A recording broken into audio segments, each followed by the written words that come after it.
Hi hello வணக்கம் and welcome to the show தோன்றது பேசுவோம் வித் மீ ஷான். ஓகேங்களா? இன்றைக்கி என்ன பார்க்க போகிறோம் அப்படின்னு பார்த்தீங்கன்னா, என்னை வந்து கட்டி ஆழ்த்தி எல்லாருமே கிட்டத்தட்ட தமிழ் மக்கள் எல்லாருமே இந்த படத்தை அப்படி பார்த்துருப்போம். ஸோ அந்த படத்தை பற்றி தான் பார்க்க போகிறோம். 1 இயர் ஆஃப் மெய்யழகன். ஸோ எனக்கு மெய்யழகன் எந்த விதத்தில் கனெக்டிவிட்டி அப்படின்றத பற்றி பேசலான் இருக்கேன். அப்போ இருந்த இம்பேக்டை விட இப்போ 1 இயர் ஆஃப் மெய்யழகன் வந்து நிறைய பேர் இன்னும் பார்க்க ஆரம்பிக்கிறாங்க, இன்னும் அந்த படத்தை பற்றி பேச ஆரம்பிக்கிறாங்க, உள்ளே போய் புரிஞ்சுக்கிறாங்க, எதை நம்ம தப்பாக பார்த்துட்டோம் அப்படின்றதெல்லாம் உள்ளே வந்து தேடி கண்டுபிடிச்சி தெரிஞ்சுக்கிறாங்க. ஸோ அந்தளவுக்கு படம் வந்து இன்னும் ரீச் ஆகுது. நல்ல வேலை இந்த ஓடிடின்ற பிளாட்ஃபார்ம் வந்து எதுக்கு ஹெல்ப் ஆச்சோ இல்லையோ, மெய்யழகனுக்கு வந்து ரொம்ப ஹெல்ப் ஆச்சு. ஏன்னா தேட்டரில் வந்தப்போ படத்தை நான் ஃபஸ்ட் ஷோ முடிச்சுட்டு ஃபஸ்ட் ஷோவே பார்த்துட்டேன். ஃபஸ்ட் ஷோ முடிச்சுட்டு வரப்போ படம் என்னடா இந்த மாதிரி இருக்குது, எப்பட்றா இருந்தாலும் இப்படி எடுத்து வச்சுருக்காருன்னு சொல்லி தான் நாங்கள் பசங்களுக்குள்ளே பேசிகிட்டு இருந்தோம். அப்புறம் ஒரு 2-3 நாள் போகிறப்ப ரிவ்யூலாம் வந்து என்னடா இது ஏதோ வேறு மாதிரி பேசிக்கிட்டு இருக்காங்க, என்னடா இதுன்னு ஒன்றும் புரியல, ஏதோ சீனை கட் பண்ணுறேன்றாங்க, அது இதுன்னு சொல்கிறாங்க. ஒரு மாதிரி என்னடா இது எதுக்குடா இதெல்லாம் நடக்குதுன்னு பார்க்குறப்ப அதுக்கு பின்னாடி ஏதோ ஒரு பாலிடிக்ஸ் இருக்குது. ஸோ அதனால் இதெல்லாம் பாடி வாஷ்லேருந்து அறுத்து விட்டேன், அவ்வளோதான் தெரியும். அதான் ஐயாவே ஒரு செகண்ட் திங்க் பண்ண வச்சுட்டு இருக்காங்க, என்னது இது அப்படியே எடுத்துருக்கோம் நம்ம படம் அப்படின்னு பார்க்குறப்ப. அதுக்கப்புறம் ஓடிடியில் வந்ததுக்கப்புறம் இப்படி பேசுனவங்க எல்லாம் அப்படியே மாறுது படம். என்னடா படம் இது அப்படியே நார்த் சைட்லாம் இப்போ ரீசெண்டாக பரத்வாஜ் அவர் கூட சொல்லியிருப்பாப்புல, நான் மும்பை போகிறப்பெல்லாம் படத்தை வந்து அந்த மாதிரி பேசுகிறாங்க, என்னது எப்படி எடுத்தார் இந்த படத்தை அப்படின்ற மாதிரி பேசுகிறாங்கன்ற மாதிரி சொல்லியிருப்பாங்க. ஏன்னா உண்மையிலே படம் நல்லா இல்லைன்னா ஓடிடியில் வரப்போ அது எங்கேயுமே போய் சேர்ந்துருக்காது. ஒரு படம் உண்மையாக ட்ரூவாக ஒரு மனுஷன் அதை அந்த இடத்துல இருந்து அதை அனுபவித்து எடுத்திருக்காரு அப்படின்றப்ப அந்த படத்தோட ரீச் எந்த அளவுக்கு இருக்குன்றதை நம்ம இப்போ பார்த்துட்ருக்கோம். ஆல்ரெடி பார்த்துட்டோம், இனிமேலும் பார்க்க போகிறோம். நான் ஒரு இன்டர்வியூவாக எடுத்துகிட்டு வருவேன். ஏன்னா எல்லா இன்டர்வியூவும் உட்காந்து பார்த்துட்டு இருக்கேன். நான் இப்போதைக்கு நான் வந்து சிறந்த டேரக்டர்கள் பற்றியெல்லாம் ஃபஸ்ட்டு எடுத்தோன்னே இப்போ பிரேம்குமாரை வச்சுருக்கேன். இதுக்கப்புறமா அப்படி தான் பிரேம்குமாரை வச்சுருக்கேன். ஏன்னா அது என்ன சொல்கிறது, எப்படி ஒரு மனுஷன் இந்த மாதிரி ஒரு எழுத முடியும், ஒரு 2 பேர் பேசுகிறத உட்கார வச்சு பார்க்க வச்சிருக்காரு, இந்த அளவுக்கு பேச வச்சிருக்காரு. ஸோ அது ஒரு மிகப்பெரிய விஷயம் தானே. ஏஆர் முருகதாஸ் சொன்ன மாதிரி தான், இது எப்படி இது எனக்கெல்லாம் நான் இந்த அட்டம்ப்ட்லாம் எடுக்கவே மாட்டேன், எனக்கு அவ்வளோ பயம், நான் இந்த மாதிரிலாம் பண்ணவே மாட்டேன் அப்படின்னு சொல்லி அவர் பேசுகிறாப்புல. கட்டி போட்டு உட்கார வச்சிருக்காரு, 2 பேர் பேசுகிறத நம்மளை உள்ளே போய் உட்கார வச்சிருக்காரு அவர். அது சொல்கிறப்ப எல்லாருமே அப்படி தானே ஃபீல் பண்ணிருப்போம். ஆமாம், நீங்கள் வந்து இந்த இன்டர்வியூஸ்லாம் பார்க்குறீங்க, ரிவ்யூஸ்லாம் பார்க்குறீங்க அப்படின்னா பரத்வாஜை ஃபாலோ பண்ணுங்கள், சுதீர் அவர்களை ஃபாலோ பண்ணுங்கள். இப்போ ரீசெண்டாக இவர் கோபிநாத் அவரு கூட இன்டர்வியூ நல்லா இருக்குது, அதெல்லாம் ஃபாலோ பண்ணுங்கள். ஓகேங்களா? இந்த கண்ட ரிவ்யூவை, அந்த நெகட்டிவிட்டி அவர் சொல்கிற மாதிரி நெகட்டிவிட்டியை தேடி போய் பார்க்காம ஜென்யூனான ரிவ்யூவாக பாருங்கள். இல்லை ரிவ்யூவே பார்க்காதீங்க, எதுக்கு நீங்கள் போய் படத்தை பார்த்துட்டு முடிவு பண்ணிக்கோங்க உங்களுக்கு அந்த படம் எப்படி இருக்குன்னு சொல்லிட்டு. ரைட்டு விடு. ஏன்னா இந்த படம் தேட்டரில் வந்துட்டு அப்படி கொண்டாடி இருக்க வேண்டிய படம். சில பல கமலையா மாதிரி இருந்துச்சு, சில யூடியூப் ரிவ்யூவர்ஸ்னால யாருன்னு உங்களுக்கே தெரியும், சரிங்களா? அவங்களால இந்த படத்தை இன்னும் பார்க்க வேண்டிய மக்கள் மிஸ் பண்ணிட்டாங்க. ஏன்னா இது எங்கேயோ போயிருக்கும். ஸோ அதை பற்றி பேச வேணாம். இப்போ இந்த படம் வந்து இன்னும் பேசப்பட்டுருக்கு. ஸோ அதை பற்றி பேசுவோம். ஓகேங்களா? மெய்யழகன் அப்படின்னு சொல்கிறப்ப கார்த்தி, அருள்மொழி இப்போ கொஞ்சம் எடுத்து வைப்போம். அவங்கள தவிர இந்த சுற்றி இருக்கிற கேரக்டர்லாம் இருக்குல்ல, இந்த ராஜ்கிரண் ஐயா சுக்குன்னு ஒரு கேரக்டர் ப்ளே பண்ணிருக்காரு, அந்த கேரக்டராக இருக்கட்டும், நம்ம இளவரசு ஐயா ப்ளே பண்ணுற கேரக்டராக இருக்கட்டும், இவங்க அருள்மொழி அவங்க அப்பாவாகட்டும், நம்பி ஐயா, அப்புறம் கருணாகரன் கேரக்டராக இருக்கட்டும், அப்புறம் வந்து அந்த கடைசியில் கோயிலில் இருக்கிற அவங்க கேரக்டராக இருக்கட்டும். ஆக்சுவலாக அவர் அதுக்கான நான் அப்படி பார்க்கல, நேற்று அந்த இன்டர்வியூவில் சொல்கிறப்ப தான் தெரியுது. கோயில் போகிறப்ப கோயில் உள்ளே அவர் போக முடியாது. ஸோ ஆனால் அவருக்கு அந்த தெய்வத்தோட அருள் வேணும். அந்த தெய்வத்தோட ரூபமாக அந்த அம்மா அங்கே உட்காந்து அவருக்கு அதை கொடுக்குறாங்க அப்படின்ற மாதிரி. அவங்க அந்த தெய்வமே அந்த அம்மா தான் அப்படின்ற மாதிரி ஒரு சொல்லியிருந்தாப்புல. அது கேட்குறப்ப அப்படியே என்னடா அப்படின்ற மாதிரி இருந்தது.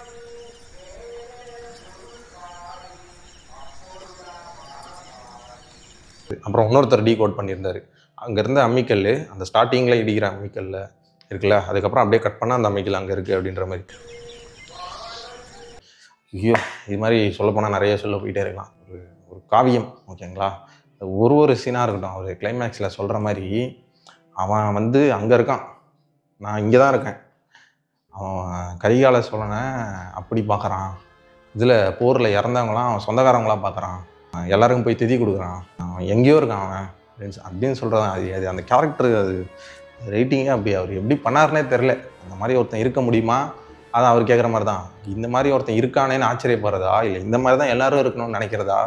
ஸோ அந்த மாதிரி ஒரு கேரக்டர் அது.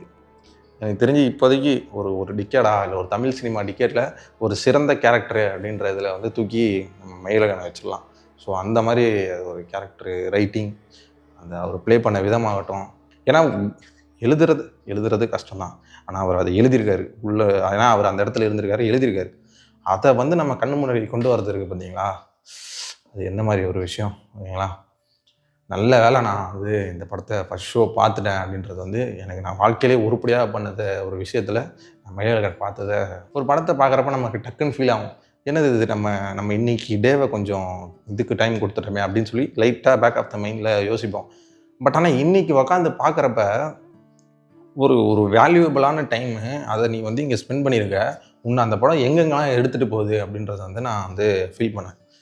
ஒரு சீனுக்கும் நான் என்னோட ரிலேட் பண்ணி என் கூட கனெக்ட் பண்ணி நானும் வந்து இங்கே சென்னையில் தான் இருக்கேன். எனக்கும் போகிறதுக்கு ஒரு ஊர் இருக்குது. அதில் என்ன பிக் பாயிண்ட்னா தஞ்சாவூர் பக்கத்துலேயே எங்கள் ஊர் இருக்குது. தஞ்சாவூர் சரௌண்டிங், அதாவது தஞ்சாவூர், நாகப்பட்டினம், திருவாரூர். அங்கே வந்து இதே மாதிரி மக்கள், இதே மாதிரி அன்பு எனக்கு எல்லாமே இருக்குது. ஸோ அதனால் என்னால் வந்து ரொம்ப கனெக்ட் பண்ணிக்க முடிஞ்சது. அந்த ட்ரெயின் ஆகட்டும், அந்த காரைக்கால் எக்ஸ்பிரஸ்ன்னு அவர் போகிறார்ல, அந்த ட்ரெயினே வந்து நான் போகிற ட்ரெயின் தான்.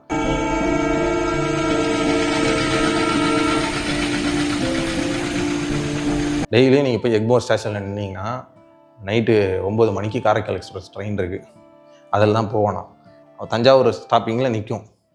அடுத்து அந்த இதிலே பேக் வாய்ஸில் சொல்லுவாங்க, அந்த ட்ரெயின் அடுத்து நாகூர், நாகை வழியாக காரைக்கால் செல்லும் அடுக்கு மின் தொடர் வண்டி இந்த இத்தனை ஸ்டேஷனில் நிற்கிது அப்படின்ற சொல்லுவாங்க. எனக்கு அதனால எனக்கு வந்து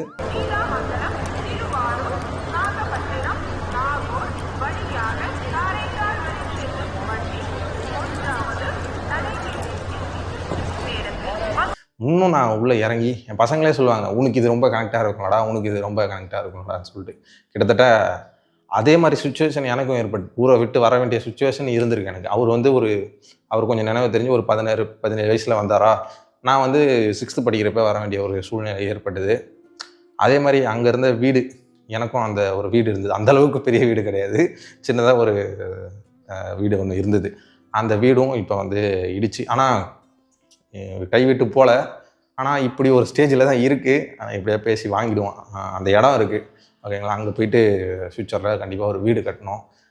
ஏன்னா எங்கள் தாத்தா, எங்கள் அப்பா, எங்கள் கொள்ளு தாத்தா எல்லாருமே இருந்த அந்த ஒரு வீடு அது. ஸோ அந்த வீட்டை கண்டிப்பாக கட்டணும். நடுவில் எங்கள் அம்மா வந்து சும்மா விளையாட்டுத்தனம், இந்த பண பிரச்சனை ஏற்பட்டால் இந்த இடத்த வித்துறேன்டா அப்படின்னு சும்மா பேசுவாங்க. அது சும்மா பேசுகிற கூட எனக்கு ஒரு கோவம் வரும். ஏன்னா ஒரு பூர்வீகம்னு ஒன்று இருக்குல்ல, நம்ம போகிறதுக்குன்னு ஒரு இடம் ஒன்று இருக்குல்ல.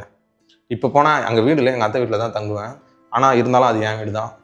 எனக்கு சொல்லிக்கிறதுன்னு எங்கள் அத்தை, மாமா பசங்க எல்லாருமே இருக்கிறாங்க, எங்கள் அண்ணன், ஊரை சுற்றி எல்லாருமே.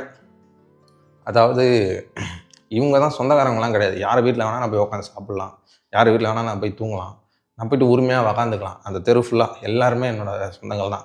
ஸோ அந்த மாதிரி ஒரு ஒரு ஒரு உறவு என்கிட்ட இருக்குது அப்படின்னு சொல்லிக்கிறதுக்கு எனக்கு பெருமையாக இருக்குது. ஸோ உங்களுக்கும் இருக்கும் ஓகேங்களா. ஏதோ ஒரு அலசல் புலசல், சங்கடங்கள் இந்த மாதிரிலாம் இருக்கும். ஸோ அதெல்லாம் பேசி சார்ட் அவுட் பண்ணுங்கள். அதெல்லாம் வேணும் நமக்கு. இந்த படத்தை பார்க்குறப்ப அதுதான் முழுமையாக உணர்றது ஓகேங்களா. யார் எப்படி வேணால் இருக்கட்டும், நீங்கள் இருக்கீங்களா, ட்ரூவாக இருந்துருங்க, அவ்வளோதான் சரிங்களா. இது ஒரு முக்கியமான விஷயம். கடைசியாக வந்து மயிலழகன் கேட்குற மாதிரி தான், அதான் அவங்க எப்படி வேணால் இருந்துட்டு போட்டோம், அதான் நீங்கள் ரொம்ப நல்லவர், நீங்கள் ஏதாவது மனசார கூட நினச்சிட்டா அது ரொம்ப தப்பாயிடும் அப்படின்ற மாதிரி தான். எல்லாருக்குள்ளேயும் ஒரு மயிலழகன் இருக்கான். அதை தயவு செஞ்சு தோண்டி வெளியே எடுத்துகிட்டு வாங்க. ஸோ இதுதான் நான் படம் மூலிமா கற்றுக்கிறதுக்கு. இப்போது அந்த படம் பார்த்துட்டு நம்ம வேலையை பார்க்க போயிட்டோமா, திரும்பி டக்குன்னு உட்காந்து ரீவிசிட் பண்ணுறப்ப திரும்பி ஒரு வாட்டி மண்டையில் குட்டுது. இல்லை நீ எங்கேயோ வேறு மாதிரி யோசிக்கிற, வேணாம், நீ வந்து உன் தெளிவான சிந்தனைக்குள்ளே வா, நீ யார் அப்படின்றத வந்து மண்டையில் அடித்து கொட்டுது. ஏன்னா மோஸ்ட் ஆஃப் த டைம் நம்ம லைஃப்பை வந்து கம்பேர் பண்ணியோ, இன்னொருத்தவங்க வாழ்க்கை கூட அவங்க அப்படி இருக்காங்களா அப்படின்னு ஒரு கம்பேரபிலிட்டி பண்ணியே நம்ம லைஃப்பை இழந்துடுறோம். நம்ம அவனை மாதிரி இல்லையே, நம்ம இவனை மாதிரி இல்லையே, இவன் நல்லா சிந்திக்கிறேன், அதெல்லாம் எதுவுமே கிடையாது. நீங்களாக இருங்க. ஐயா சொல்கிற மாதிரி நீங்கள் உங்கள் கூட பேசுங்க. அதுதான் நான் அதை தான் ட்ரை பண்ணிகிட்டு இருக்கேன். இப்போ இப்போ உக்காந்து பேசுகிறேன் இல்லையா, இதுலேயே நான் வந்து ரொம்ப நிறைய யோசிக்கிறேன், ரொம்ப நிறைய கற்றுக்குறேன். எதுவுமே நான் வந்து ப்ரிப்பேர் பண்ணிட்டு வந்து இதை பேசணும் அதை பேசணும்லாம் பேசலை. மதியானம் உட்காந்து ஒரு வாட்டி ட்ரை பண்ணேன் இதை பற்றி பேசுகிறப்ப. அப்போ என்ன பண்ணிட்டேன், இப்பயுமே கரெக்டாக பேசலாம் தெரியல, ரொம்ப டல்லாக இப்படி மூஞ்ச வச்சுட்டு பேசிகிட்டு இருக்கேன். ஏன்னா கதவுள்ள போயிட்டு நான் வேற ஒரு சோக கதையை எடுத்துகிட்டு வந்துட்டேன். எனக்குள்ளே போயிட்டு நான் வேற ஒரு சோக கதையை எடுத்துகிட்டு வந்துட்டேன். அதனால அப்படியே அது டிப் ஆகி வேற மாதிரி போயிடுச்சு. ஸோ அதனால் இப்போ வந்து ஏன்னா மெய்யழகன்னா இப்படி இருக்கணும் ஃபேஸு, அது அப்படியே சிரிச்சுக்கிட்டே இருக்கணும், புன்னகையாக இருக்கணும். கார்த்தியே எனக்கு தெரிஞ்சு 2 இடத்துல தான் சோகமாவார். எங்கன்னா ஃபஸ்ட்டு வாட்டி அருள்மொழி வந்து கார்த்தின்ற மெய்யழகன் வந்து 2 வாட்டி தான் சோகமாவார். அருள்மொழி வந்து ஊருக்கு போகிறப்ப அவர் விட போகிறப்ப அந்த ஸ்கூட்டியை எடுத்துகிட்டு வந்துட்டு போகிறப்போ ஒரு சாங் ஒன்று வரும் இல்லையா, அப்போ சோகமாக இருப்பார்.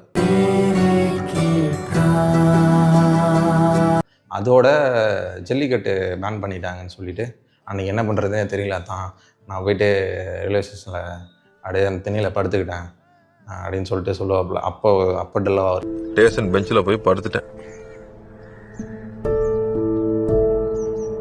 இந்த 2 சீனில் மட்டும்தான் அவர் டல்லாக அவர். மித்த எல்லா சீன்லேயுமே அந்த அந்த ஒரு புன்னகை. அவர் சோழ மன்னனை பற்றிலாம் சொல்கிறப்ப உண்மையாகவே அவர் அந்த இடத்துக்கு போயிட்டு அப்படி நின்று அந்த வீரத்தோடு அதை நரேட் பண்ணுற அந்த ஒரு இதுவாக இருக்கட்டுமே, அப்படியே சொல்கிறப்ப புல்லரியுது. அந்த மாதிரி அவர் அந்த இதை வந்து ஸ்டோல் பண்ணியிருக்காப்புல.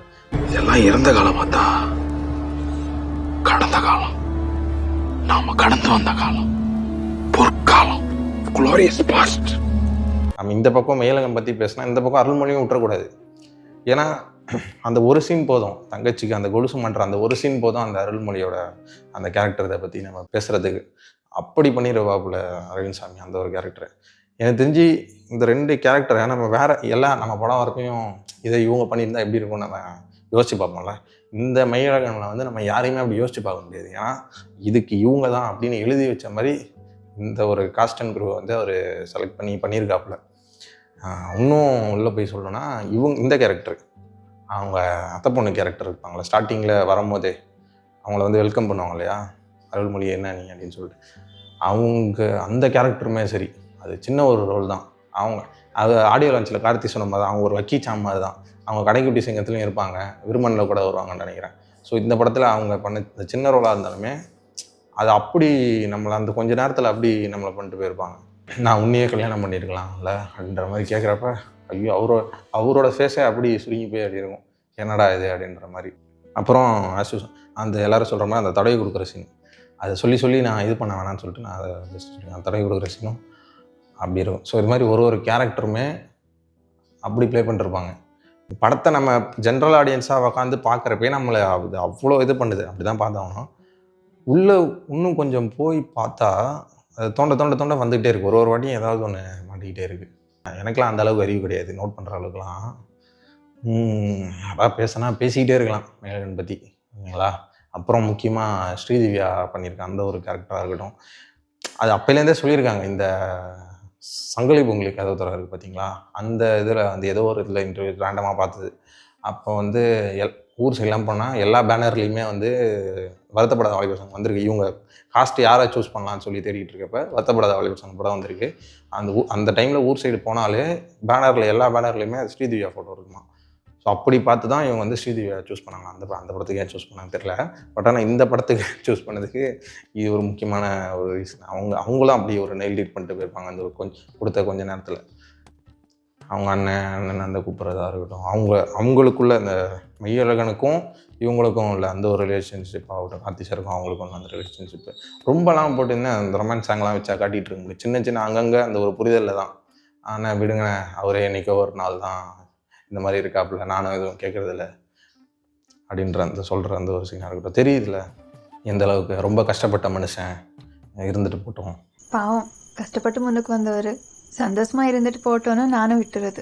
எல்லாருக்குள்ளேயும் அந்த ஒரு இது இருக்குது, கனெக்டிவிட்டி இருக்குது. இவங்களுக்கும் அருள்மொழிக்கும் இவங்க தேவதர்ஷினி அவங்களுக்கும் இருக்கிற அந்த ஒரு ரிலேஷன்ஷிப் ஆகட்டும். ஒரு வாட்டி ஃபோன் பண்ணி அதான் அவர் சொல்லியிருந்தேன், எல்லாத்துக்கும் நான் எடுத்துடுறேன். ஏன்னா அவர் சொல்லிட்டாரு, நான் பார்த்துட்டு வந்துட்டேன். ஸோ அதனால் இவர் சொல்லியிருக்காருன்னு எடுத்துடுறேன். இங்கே வந்து அந்த ரிலேஷன்ஷிப் வந்து பேசாமலே புரிஞ்சுக்கிற அந்த ஒரு இது, இவங்க வந்து பேசி புரிஞ்சுக்கிற அந்த ஒரு பாண்டிங், ஓகேங்களா. எதாக இருந்தாலும் ஃபோன் பண்ணி கேட்டு, அப்பப்போ என்னப்பா எங்கே இருக்க, சாப்பிட்டியா, கிளம்பிட்டியா, என்ன ஆச்சு, நீ அந்த ஃபோன் பேசுகிறப்ப இவரோட குரலை கேட்டே சொல்லுவாங்க, நீ ஒரு 2-3 நாள் தங்கிட்டு வாயேன், இப்போ தான் உன் வாய்ஸ் ஹாப்பியாக இருக்கிற மாதிரி இருக்கு, இருந்துட்டு வா அப்படின்ற மாதிரி அது சொல்கிறா. இப்ப எதுக்கு திரும்பி வரணும்னு துடிக்கிற? இன்னும் ஒரு நாள் அங்க இருந்துட்டு வரலாம்ல. இதெல்லாம் ஒரு அண்டர்ஸ்டாண்டிங் இல்லையா, ஒரு ரிலேஷன்ஷிப்புக்குள்ள இது ஒரு அண்டர்ஸ்டாண்டிங் இல்லையா. ஸோ எல்லாத்தையுமே பேசியிருக்காப்புல, ஒரு ஒரு ஒரு டோட்டல் பேக்கேஜாக இருக்குது படமே அப்படியே. இதுதாங்க நான் மெய்யழகனை புரிஞ்சுக்கிட்டது. அதான் இப்படி ஒன்று ஒன்றா அடுக்கிறேன், நான் அடிக்கிட்டே போவேன். பட்டு குறிப்பிட்ட டைம் தான் பண்ண முடியுன்றதுனால இப்போ இந்த வீடியோவை நான் இங்கே என் பண்ணிக்கிறேன். திரும்பியும் வருவோம். அது பார்ட் 2 போடுறேன்னா, இல்லை வேறு மாதிரி உட்காந்து நான் என் பசங்க கூட உட்காந்து நான் மெய்யழகனை டிஸ்கஸ் பண்ணுறேன்னா அப்படின்றத வந்து நான் யோசிச்சுட்டு அடுத்த வீடியோவில் வரேன். ஸோ இதுதான் மெய்யழகன். கடைசியாக ஏதாவது ஒரு என் நோட் சொல்லி முடிச்சுக்கலாமா?